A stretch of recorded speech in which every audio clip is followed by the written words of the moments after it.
Welcome to Inside the Wire. I'm Lobstah, a former sonar tech, and this is my brain-damaged Marine friend Sev. Hurrah! And we are here to bring you the real stories of military fuckery, both U.S. and international, straight from the horse's ass itself.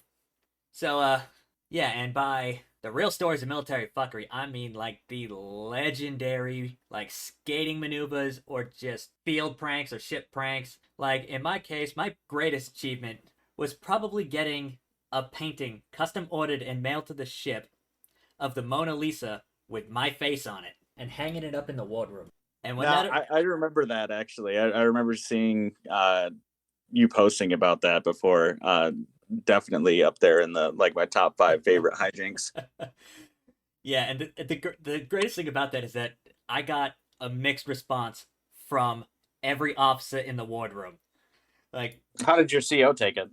Oh, the CO loved it. That's why I didn't go to mast. But the XO, I think we're forgetting someone here, though. The XO fucking hated it, and in fact, as the XO usually does, because he's the fucking fun police.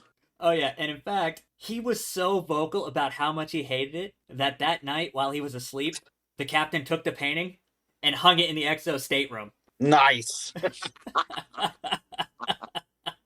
That reminds me of the time that I managed to sneak into the Smedge's office and get a picture of myself sitting in his chair with my feet up on his desk.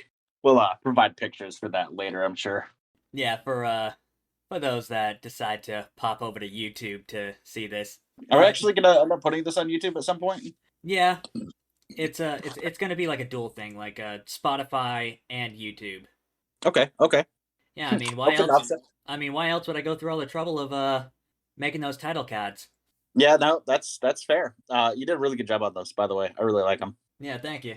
That took me all of I think 10 minutes to get figured out. Okay, so you put about as much effort into it as you did throughout, your enlistment. Actually, I think a little bit more effort. We have a guest with us today, though, who's been patiently waiting over in the corner until we call him up. So why don't we introduce him too? Yeah, Carrot Jack, say hello. Hey guys, how you doing? Doing great. Happy to have you for our first episode. I mean, who better to start with than the Army, which was pretty much the third branch in existence. Well, hey, thanks for having me, guys. I'm glad to be here. That makes one of us. Oh, okay. Yeah, all right. So you're a 19 kilo, a tanker, correct? Oh yeah, been in tanks for 4 years now. Yeah, it's still active? Oh yeah, shooting the big bullets, I tell you what. All right, we'll try our best not to get you Article 15.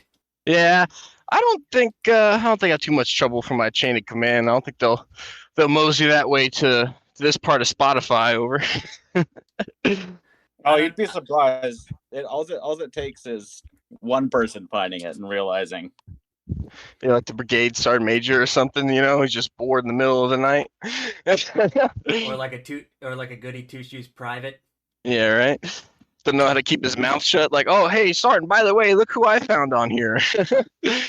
See, that's how you get your ass beat. Don't be a snitch. Yeah, right. Sock party somebody, Not that we would ever condone that. Yes. No, is wrong, and violence is wrong. But if you're going to do it, make sure you don't leave marks. Phone books. No such thing as hazing. It's only training. Corrective training. I like to call it percussive maintenance. Percussive maintenance. It's not for bad luck. I would have no luck at all. I am the king of shooting myself in the foot for a laugh.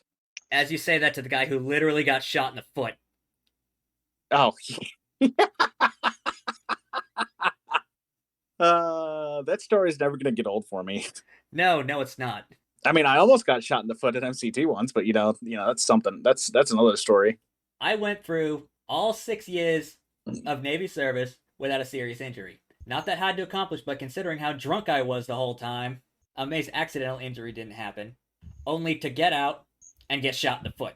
Jesus Christ. Friendly fire, too, by the way. Oh yeah, friendly fire. It was straight up blue on blue. I got to hear this. Well, actually, the funny thing is, it wasn't even a direct shot; it was a ricochet. Okay, so it was just me and a Navy nuke, the one who shot me. which Mm-hmm.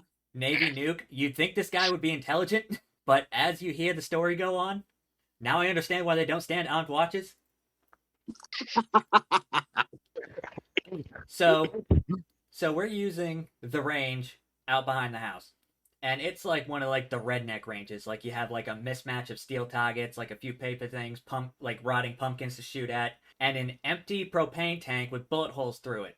Now the thing about propane tanks is they're cylindrical and they're thick. So the only thing that is going Sounds to like something else. Jesus Christ. Dick jokes never get old. And Ding dong. ding dong. Anyway, the only thing that'll really penetrate a propane tank is a 12 gauge slug and large rifle calibers. This moron was shooting a CC-75 at it. 9mm. Right. See, I've heard this story plenty of times, and it's still fucking makes me laugh. So here it goes on. Bang, ting, ricochets one way. Bang, ting, ricochets the other way. Bang, ting, fuck, right into my foot.